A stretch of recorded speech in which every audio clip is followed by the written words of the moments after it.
Good evening, everyone. It's great to see such a packed room today. Usually I'm used to presenting at a mad crowd of 3 at academic conferences, so please bear with me as I adjust to this overwhelming number of audience members today. At that 3-person conference regarding beauty, I would argue that the case of beauty is really a philosophical debate.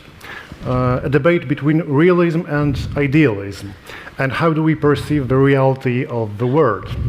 But making the subject a little bit more digestible, I want to offer you a deeper understanding of what beauty means in art and culture, and what are possible consequences of its loss. Concerning beauty, it is important to understand that the contemporary discourse on beauty does not align with the historical meaning of the term. We often assume that a thing is beautiful because it pleases us. And it is pleasing because one or other patterns have been imposed on us by education or more specialized curatorial and expert community, the so-called art world, as we say today. In other words, there is no accounting for taste. However, in the past, we believed that we like a thing because it was beautiful. And that is an important distinction, because it indicates that beauty of the thing, the beauty of the thing itself, not our attitude to it. The metaphysical definition of beauty, to which I'm referring, is not only one of the essential foundations of the Western civilization, but a direct consequence of how art is understood. The art of old masters, from the cave painters through the Greeks and Romans, shows us that art was the activity of producing beautiful things for contemplation. This exemplifies the twofold nature of beauty in art. Firstly, artistic beauty, as a consequence of the order and harmony within the art object itself. And secondly, more importantly, beauty resulting from the perfection of the thing in question. The philosophy that created Western civilization viewed art from the perspective of nature. But unlike modern attempts to understand mimesis, which is the realistic copying of patterns from nature in a work of art, art worked in a way that focused on filling the deficient places, just like the nature does. And St. Thomas Aquinas said it best: art imitates nature and fills in the gaps. And this includes the gaps in human nature.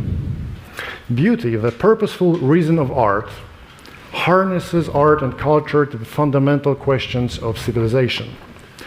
It demonstrates truth, opposes relativism and nihilism, and provides a remedy for the despair and ugliness of the world around us. Man's practical reason presented him with the opportunity to eliminate lack through cognition of it. And art serves just this purpose.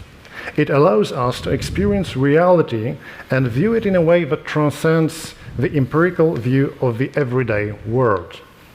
Art aims to achieve 2 things: the inner and harmonious coherence of its works, which allows them to emanate artistic beauty, and to externally guide the human being towards the beauty of the fullness of personal life through the realization of his or her potential, i.e. knowledge, freedom, love, and other virtues. It is important to note that not every artistic beauty of a product serves the presence of metaphysical beauty. And that is exactly why art is a difficult thing.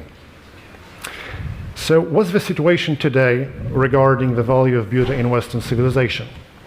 Well, the 20th century saw beauty no longer regarded as a matter of taste, but as an imaginary phantom.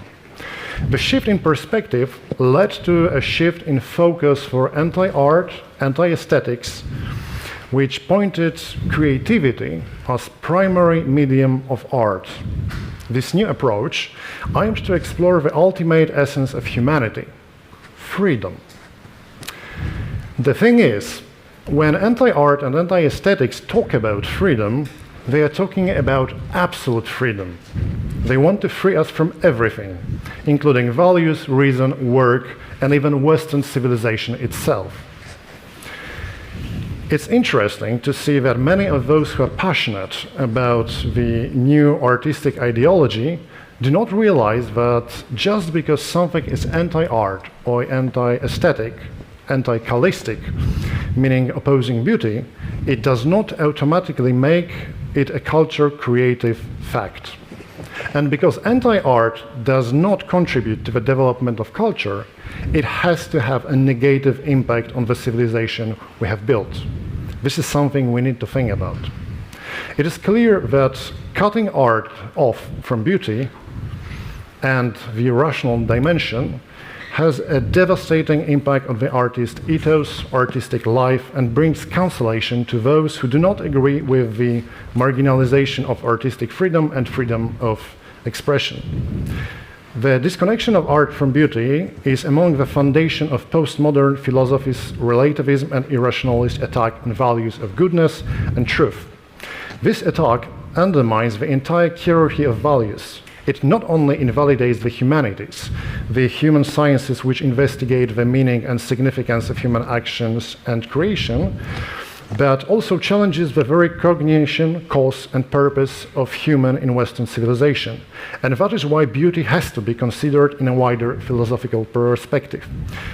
Idealism and its derivatives like relativism lead to false conception of art.